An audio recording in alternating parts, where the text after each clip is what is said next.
On termine cette édition avec Domiti Champetier de Ribes. Bonjour. Bonjour Delphine. Vous êtes responsable des partenariats marketing chez Bioxégie. Avec vous, on s'intéresse au biomimétisme et en particulier à l'aérodynamisme. Alors, on va commencer peut-être par introduire quelle est la problématique aujourd'hui rencontrée autour de ce sujet de l'aérodynamisme. C'est ça. Alors, on va parler notamment des transports. Aujourd'hui, c'est un quart des émissions de CO2 qui sont dues au transport, particulièrement au transport routier, plus des 3/4. En fait, la demande en mobilité, elle explose et donc finalement, c'est plus de CO2, derrière plus de polluants atmosphériques. Et donc, d'après l'OMS, c'est plus de 7 millions de personnes qui meurent chaque année de ces polluants atmosphériques. Donc ça ouvre la voie à des innovations dans les mobilités, notamment sur l'aérodynamisme, parce qu'aujourd'hui, c'est l'une des pistes jugées les plus efficaces pour réduire et faire chuter les consommations de carburant. Donc l'aérodynamisme, très rapidement, c'est quand on étudie en gros les mouvements de l'air et leur impact sur les objets. Et donc ici, l'objectif, ce serait justement d'aller réduire l'impact de l'air sur l'efficacité des véhicules. D'accord. Voilà.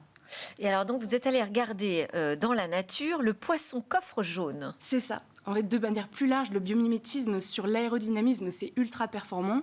On peut penser au Shinkansen, qui est le train le plus rapide du monde au Japon, qui est inspiré du Shinkansen, du coup.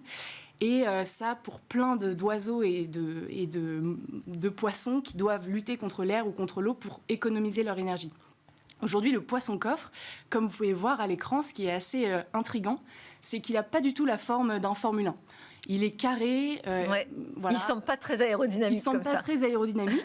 Et donc, pourtant, c'est bien cette forme qui lui donne ses bonnes propriétés. Et donc, comment, finalement, c'est grâce à 3 choses principales. La première, c'est le fait qu'il soit très large. En fait, sa forme large, ça lui permet d'être rigide dans l'eau et donc de résister mieux et d'être plus stable et donc de résister, en fait, à la force qui vient vers lui. La deuxième chose, c'est sa bouche protubérante qui ressort un peu. En fait, elle va diviser l'écoulement de l'eau en 2 et faire que ça passe sur les côtés et qu'il n'y a pas de stagnation au niveau du front, etc. Et la dernière chose, c'est qu'il a une conception assez légère finalement, donc un bon rapport entre sa masse et sa robustesse. Et donc pareil, ça lui offre agilité, etc. Et donc les chercheurs, ils se sont inspirés forcément de ces capacités en fait pour réfléchir à comment on peut faire des voitures qui vont être plus aérodynamiques. Parce que là, ce qui est intéressant, c'est qu'il a un gros espace interne finalement, tout en étant aérodynamique. Donc c'est ce qu'on cherche dans les véhicules aujourd'hui, à part pour les Formule 1 bien sûr.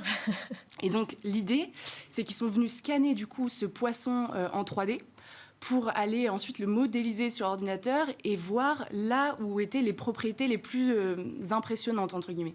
Donc ils ont reproduit 2 choses dont j'ai parlé, la bouche pour séparer l'écoulement et le profil du poisson pour, pareil, que l'air puisse s'écouler en suivant la forme de la voiture pour éviter qu'il y ait des angles de décrochage, parce que quand l'air se décroche, finalement, c'est là où ça crée des turbulences et ça empêche la voiture d'avancer face à cet air un peu désordonné. On a la photo de la voiture ? Alors la voiture, je pense on va voir à quoi ça ressemble. Je l'ai vu passer, c'était Okay. la photo juste avant. On a la forme en tout cas de la voiture qui ressemble un peu à ce poisson. Ça ressemble vraiment au poisson-coffre. C'est ça. Et donc c'est un peu ça. Et donc Mercedes, il y a quelques années, ils s'en sont inspirés également pour faire un concept car futuriste. Et puis Bioxégie, plus récemment, nos équipes ont utilisé ça pour un drone volant très performant avec un de nos partenaires industriels. Mais donc ça a vraiment fait ses preuves et on a hâte que ce soit utilisé à plus large échelle dans d'autres applications. Mais en tout cas, dans les transports, c'est vraiment intéressant. Merci beaucoup, Domiti, pour cette découverte. Je rappelle que vous êtes responsable des partenariats et marketing chez Bioxégie.